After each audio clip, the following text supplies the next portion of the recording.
According to some information that was just leaked from a United States congressman's staffer, all cryptocurrency exchanges located in the United States are now under investigation. And is this information actually credible? Now, judging by the SEC's actions so far, especially going after Coinbase, one would think it is. But I'm going to tell you what was said in this newly leaked information about the SEC's actions. Also, there is a very informative Twitter user on Twitter who goes by Stephen Huber. I'll put a link in the description below. And he does a very good job of digging up some information specifically regarding the Ripple and the SEC case. I'm going to tell you what he just found now about what Ripple's attorney had done against JP Morgan and what he had uncovered. And he has a very good question about some of what he had uncovered previously. And in this video, I'm going to go over what that attorney actually uncovered, what JP Morgan was actually doing, and is it possible that they're doing the same thing, and how it's connected to the Ripple versus the SEC case. Also, some news out of Binance. They just added support for XRP to their Binance Card. I'm going to tell you who can actually use it and where. Hey everyone, my name is Randy. Welcome back to the Late Night Grind. Right now on this channel, we're covering cryptocurrency news, investment markets, and personal finance. So if any or all these topics interest you, make sure you go ahead and join the Late Night Grind community. Go ahead and hit that subscribe button as well as that bell notification icon. That way, YouTube will notify you when I release a new video. Also, if you do a couple of things, I'd appreciate it. Smash the thumbs up button, watch the video all the way to the end, and of course, check out my Patreon. There's a link in the description below. All right, guys, let's jump into it. So first, I want to start out with talking about Binance, which is one of the largest cryptocurrency exchanges in the world. They have something called a Binance Card, which basically works the same way as a debit card, except you can spend the crypto that you have linked to your Binance account. Now, right now, there's only 14 cryptocurrencies that are supported on this card, and they recently announced a few new ones. They announced support for Shiba Inu, AVAX, and now XRP. So even though XRP is, of course, delisted in the United States on Binance, you can still spend the XRP that you have on account with Binance.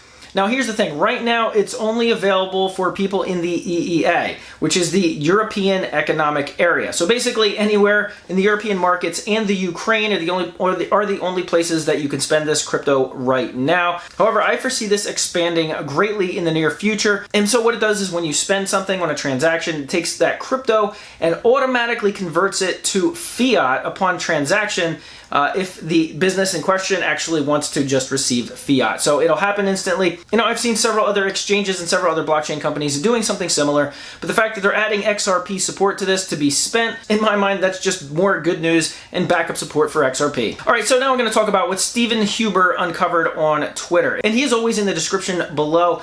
You can check out his Twitter profile, his Twitter feed. I typically retweet a lot of his stuff. He uncovers some stuff that goes well beyond what a lot of people cover on YouTube regarding the Ripple versus the SEC case, specifically the backstory, all of the potential corruption, as well as ETHgate that of course trends on Twitter once in a while. Well, he recently found out that one of Ripple's attorneys, his name is Andrew Suresny, and he used to be an SEC attorney.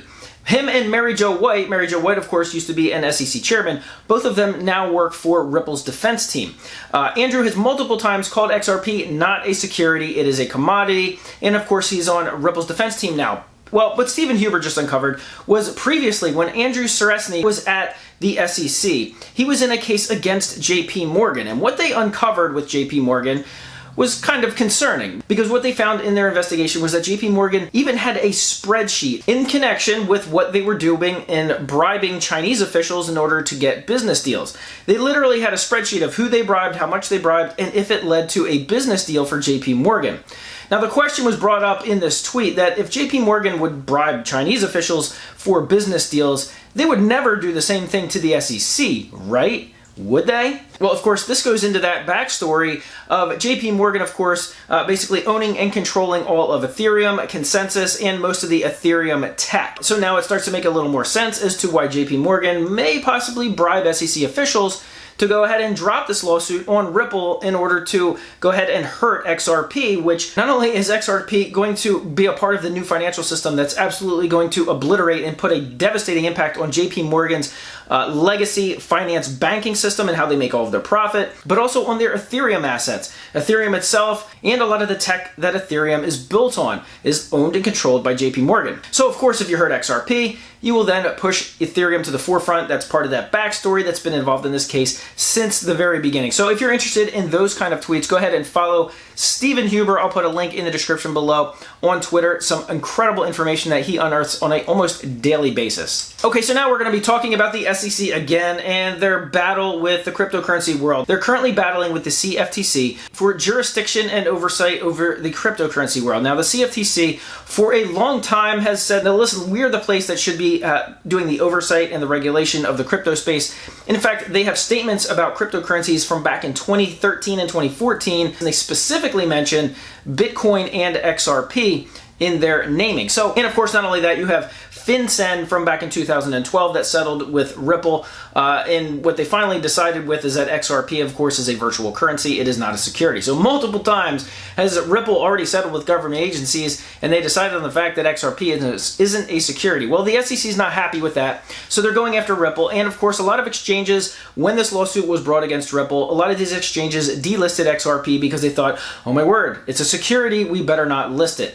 Well, guess what? Just recently, Coinbase, who had an insider trading scandal, is recently under investigation by the SEC for what they're considering securities listings fraud, because they're considering these tokens that the insider traders used were unregistered securities. Well, now it goes much, much, much deeper than that. According to a staffer of Cynthia Loomis, who is a Republican from Wyoming who is big on writing and helping put together these cryptocurrency bills, actually 2 of them that are on the table right now, a staffer that works for her said the SEC is actually in various stages of investigating all 40 exchanges that are based here in the United States, including Coinbase. That is huge and eye-opening news. But at the same time, it's not, because when you see what the SEC is doing in the Ripple case, you see what the SEC is doing in going after Coinbase, and you see what the SEC continues to try and say and continues to try and push for oversight over cryptocurrencies, and the fact that Gary Gensler said we need to go after exchanges, it's really not eye-opening and it's really not shocking.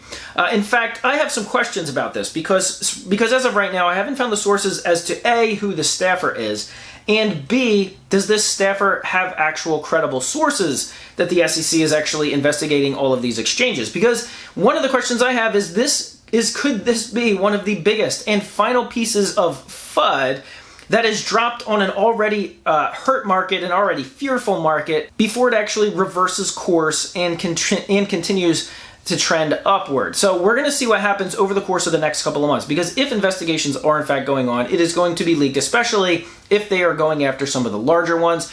Let me know in the comment section below if you think a lot of these investigations are going on, or if this is just a little bit of FUD that, of course, always happens at the very bottom of bear markets.